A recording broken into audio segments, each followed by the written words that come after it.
पर्दे खिंचे हुए नहीं थे। कहीं दूर खंबे पर लगी लाइट की हल्की सी रोशनी कमरे में आ रही थी। उसी हल्की रोशनी में टेरेस भी रोशन थी। वह कमरे के बीच में आई, तभी डर के मारे ठिठक गई। यह आदमी कौन है? मेरी टेरेस पर यह क्या कर रहा है? टेरेस पर जाने का रास्ता तो हमारी बैठक के कमरे से जाता है। घर लॉक था, ताला भी नहीं टूटा था, फिर यह वहां कैसे पहुंचा? निधि जड़ होकर वहीं खड़ी थी और उसका दिल जोर जोर से धड़क रहा था। वह अकेली थी, अब वह क्या करे? क्या उसे घर से तुरंत भाग निकलना चाहिए? लेकिन वह जाएगी कहाँ? अगर घुसपैठिए ने उसका पीछा किया तो? क्या उस आदमी को पता चल गया था कि वह कमरे के भीतर है? उसने दरवाजा खोलते समय बेपरवाही में थोड़ी आवाज तो कर ही दी थी। उसने उस आदमी को अपना सिर घुमाते देखा। अब वह सीधे उसे देख रहा था। क्या उसके लिए इस अंधेरे कमरे में उसे देख पाना संभव था?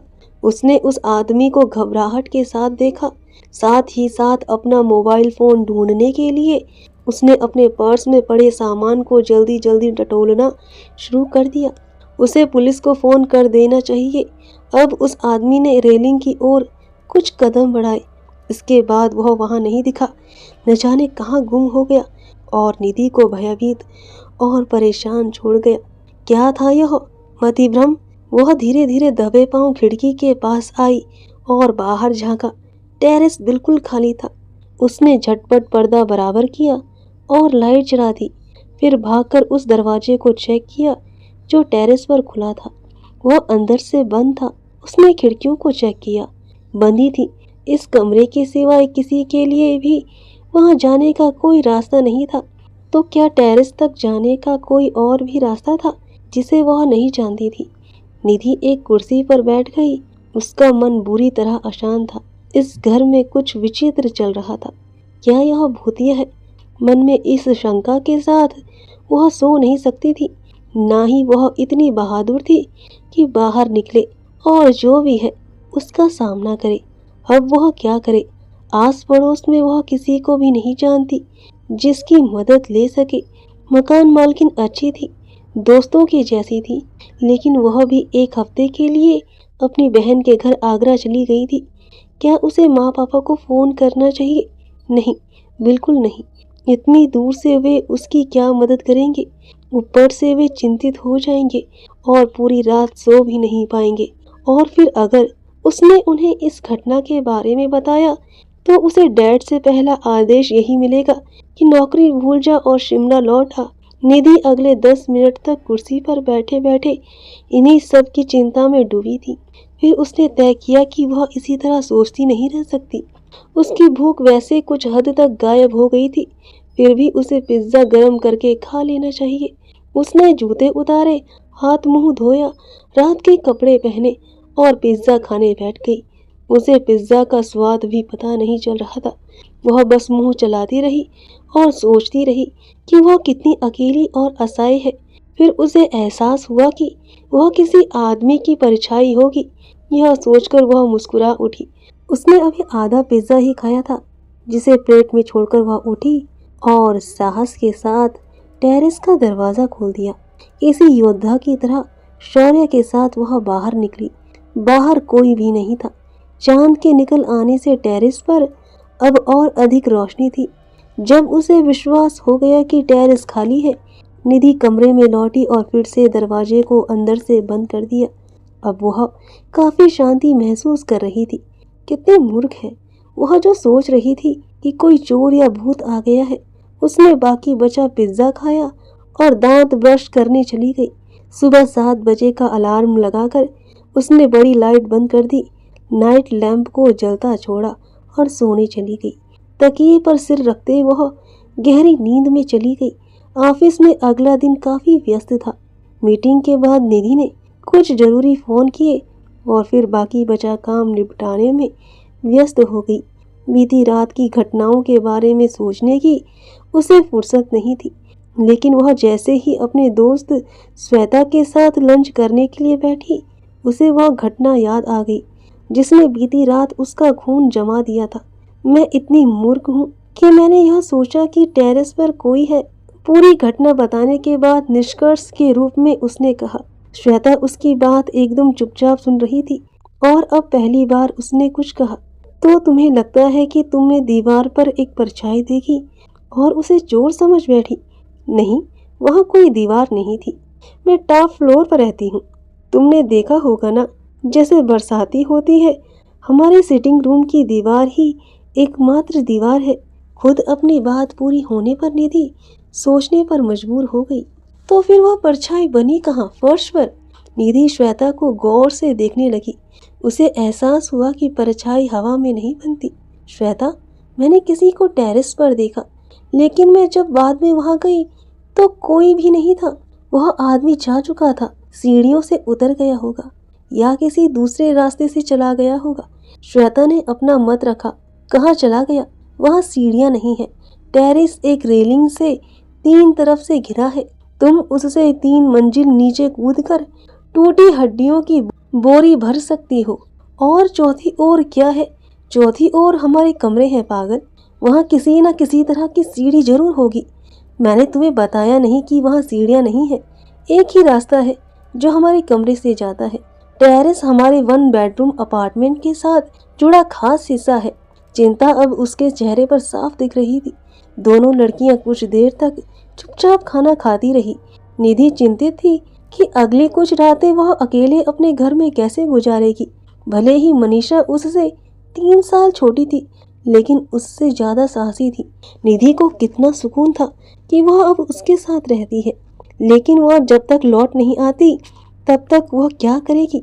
निधि ने मिन्नतें करने के अंदाज में श्वेता को देखा। श्वेता, तुम बुरा न मानो तो कुछ रातें मेरे साथ रह सकती हो, जब तक मनी लौट न आए। श्वेता ने तुरंत जवाब दे दिया। मैं रह लेती निधि, लेकिन तुम तो जानती हो कि मेरी मॉम की तबीयत इन दिनों ठीक नहीं रहती। निधि समझ रही थी कि यह सीधा साफ बहाना है। उस शुक्रवार को निधि थोड़ा जल्दी घर लौट आई। ऑफिस से ही उसने अपनी आंटी को फोन कर उनसे पूछा था क्या वह अपना वीकेंड उनके साथ बिता सकती है। आंटी ने भी कह दिया कि उनके लिए इससे अधिक खुशी की बात क्या होगी।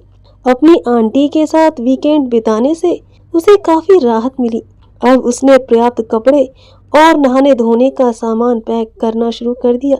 यह दिख रहा था कि उसे वहां से निकलने की कितनी जल्दी है।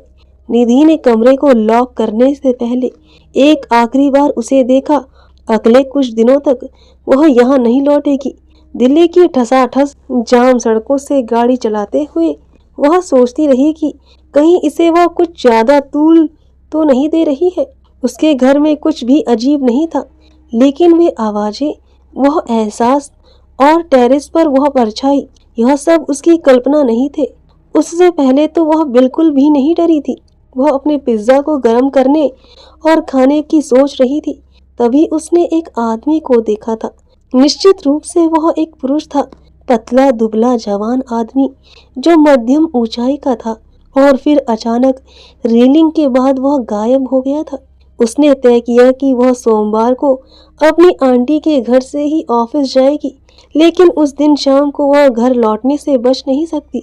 अब भी उसे 2 रातें अकेले बितानी है। सोमवार की शाम निधि अपने घर करीब 6 बजे पहुंची। वह अंधेरे कमरे में दाखिल नहीं होना चाहती थी, इसलिए उसने अपना काम जल्दी खत्म किया ताकि समय से निकल सके। घर के दरवाजे पर आते ही वह ठहरी। कई बार गहरी सांस ली। उसने आहिस्ता से लॉक खोला, एकदम सावधानी से। ऐसा लग रहा था जैसे वह किसी को रंगे हाथ पकड़ना चाहती थी। उसने ध्यान से अंदर झांका। खिंचे हुए पर्दे से रोशनी अंदर आ रही थी। कुछ भी गड़बड़ नहीं थी। उतनी ही सतर्कता से वह कमरे में घुसी। पंजे के बल चलकर उसने लाइट जलाई। इस समय सूरज की रोशनी भी पर्याप्त थी, लेकिन वह अंधेरा होने का इंतजार नहीं करना चाहती थी। कमरा वैसा ही था जैसे वह छोड़कर गई थी, व्यवस्थित और शांत। अब उसने राहत की सांस ली। उसने अपने लिए हल्का खाना बनाया। कुछ और की गुंजाइश भी नहीं थी। राशन और खाने के दूसरे जरूरी सामानों की खरीदारी करनी थी। घर में थोड़ा हैम और ब्रेड की 2 स्लाइस पड़ी थी। ऑफिस से आते समय कल मैं खरीदारी कर लूंगी, यही तय करते हुए वह हैम सैंडविच और सलाद का अपना खाना खाने बैठ गई। उसने इसके साथ दूध की आखिरी बूंद का भी इस्तेमाल करते हुए एक बड़ा मग हार्ट चॉकलेट बनाया। उस रात उसकी नींद कई बार खुली, लेकिन सब कुछ ठीक ठाक ही रहा। अगली सुबह उसकी नींद खुली तो थकान थी, लेकिन थोड़ी राहत भी थी। मंगलवार का दिन कुछ अलग ही था। निधि शाम 5:30 बजे दफ्तर से निकल गई। ट्रैफिक आम दिनों की तरह ही जबरदस्त था और इसके बीच जल्दी निकलने का उसके पास कोई रास्ता नहीं था। जब तक वह अपने घर के पास पहुंचती, आंधी चलने लगी थी। वह धूल भरी आंधी में फंसना नहीं चाहती थी। उसने जब अपनी कार को पार्किंग की जगह पर मोड़ा, तब तक आसपास जबरदस्त आंधी चल रही थी। वह घर पहुंचने के लिए फटाफट सीढ़ियां चढ़ने लगी। जल्दी ही बारिश होने लगी। वह बिना भीगे ही घर पहुंचने में सफल रही। उसने बेझिझक दरवाजा खोला और अंदर चली गई। अंदर घुप अंधेरा था। बादलों के ढके काले आसमान के चलते अंदर रोशनी नहीं आ रही थी। उसने लाइट जलाई और जो देखा, उसे देखकर उसकी सांसें अटक गई। उसका बिस्तर अस्त व्यस्त था। कुर्सियां अपनी जगह से कहीं और रखी थी और कुशन फर्श पर पड़े थे। ऐसा लग रहा था जैसे किसी शरारती बच्चे को कमरे में बदमाशी करने के लिए छोड़ दिया गया हो। वह खड़ी खड़ी मुआयना कर रही थी। शायद जल्दीबाजी में मैंने ही कमरा अस्त व्यस्त छोड़ दिया होगा, उसने मन ही मन जोर से कहा। हालांकि वह जानती थी कि उसने जाने से पहले बिस्तर अच्छी तरह ठीक कर दिया था।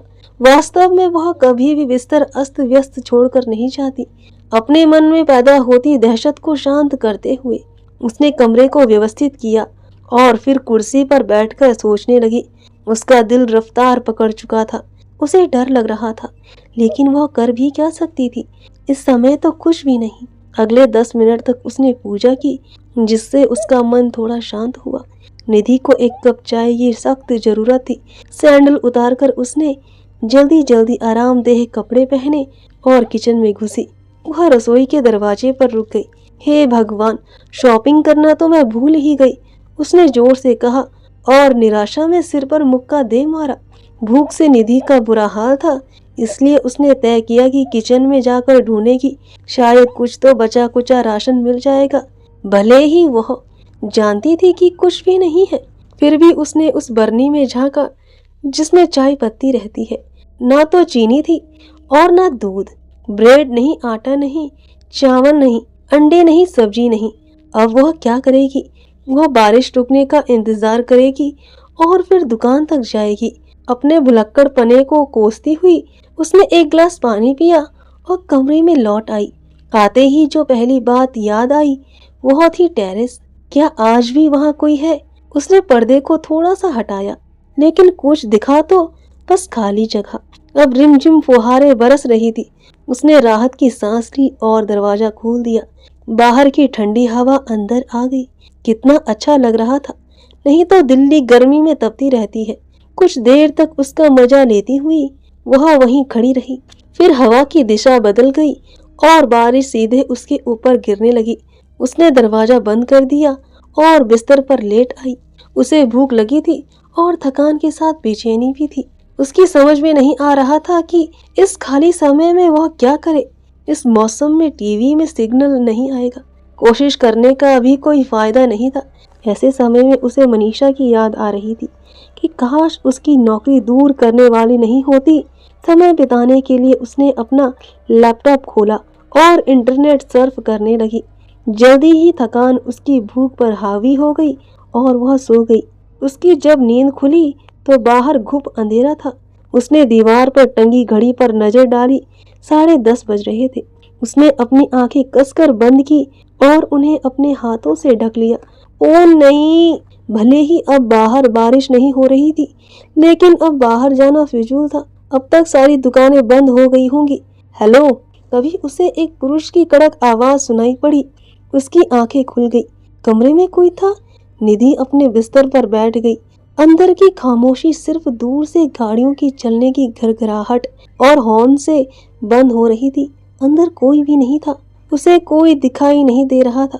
फिर उसने गौर किया कि आराम कुर्सी खिसक कर उसके बिस्तर के पास लाई गई थी। निधि ने दीवार के साथ लगाकर रखा था, है ना?